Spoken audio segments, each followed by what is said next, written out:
I would subconsciously drop it.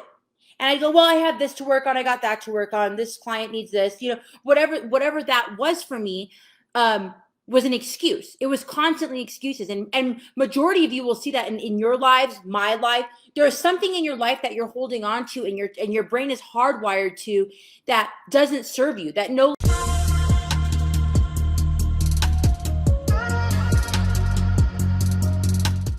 perseverance.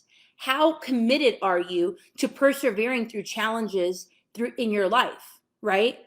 And in that, I want to share with you guys a little bit of a personal story that I think, um, you know, that is important. And I think that there are many people who go through things like this, whether that be in your business, in your marriage, in your life, in raising children and growing your family, right? And so I want to talk about perseverance in something in my life that I am relentless on. And each and every one of you will have something like this in your life that when I talk about this, it's going to pop up and you're going to go, I see it. Okay. Right. So for a lot of you who know me, you guys know that Josh and I, we are serial entrepreneurs. We love every single thing in this world that has to do with changing and impacting and growing people's lives. Right. And so, Josh and I have decided that it would be a good idea that we start growing and building the outer facing parts of this business.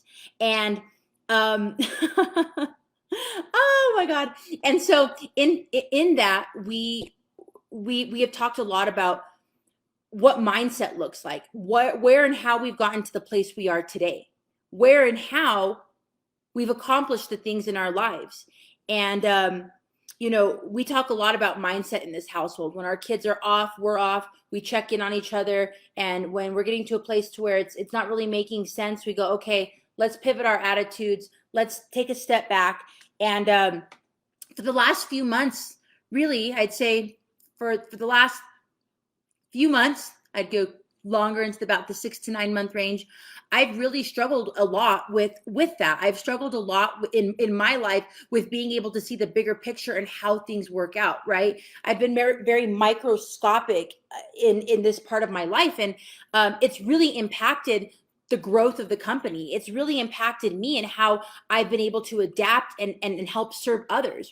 And maybe some of you can relate to this. So, 9 months ago, I had this idea, I had this vision that I believe would have been incredibly powerful for the family, incredibly life altering and changing for the people around me. However,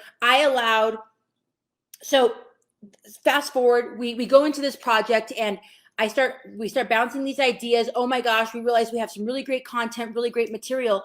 And if one thing would get in my way, I would immediately stop.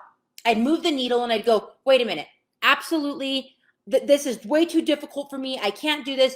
And my mindset around what it was I was doing, around the material I was getting ready to produce, I had zero perseverance inside of it. And so what would happen was I would stop, I would gain traction. And if one obstacle would come in my way, I would subconsciously drop it. And I go, well, I have this to work on. I got that to work on. This client needs this, whatever that was for me, was an excuse. It was constantly excuses. And majority of you will see that in your lives, my life. There is something in your life that you're holding on to and your brain is hardwired to that doesn't serve you, that no longer serves the growth of who you are, right? And so for me, that was my biggest hiccup. I was afraid and I'm going, what's going on here? Every time something happens, every time that this project gets moving forward or momentum gets to it, or there's some type of deadline that I have to meet, or there's some type of, I would say challenge that met my way. It's not like me to shy away from challenge. However, there was something attached there that was very deeply and innately hardwired in me that was causing me to not want to proceed forward with this, that my perseverance was not there. It's not how I was aligned in each and every aspect of my life. And I really sat and thought long and hard about this. And truthfully, when big things happen to us, right? Like me losing my mom last month, that was a huge deal in my life. And I am going through the process right now of mourning her. And um, it's challenging. However, that life shift, that big drastic change in my life, caused me to analyze each and every aspect of my life that's working and that's not working, which you, a lot of you guys who follow me, have seen me make some very drastic life choices. And in that, this came up: the power of perseverance, the power of piercing through that veil, watching Josh, watching Sean, watching all the people in our office piercing through all these veils and piercing through what through their constraints, really got me present to the place to where I am right now. And that's going, okay, I acknowledge that I was avoiding this powerful being, this beautiful gift that was bestowed upon me, by fate and by my life experiences, that I was afraid to share. And I had to figure out why. I had to figure out why my throttle and my thermometer was at such a low temperature, related to getting this out on video, out on paper, out to the world, right? And it was fear. It was fear of making a mistake, fear of failure, fear of looking like, I didn't have it all together, fear of being vulnerable with each and every one of you.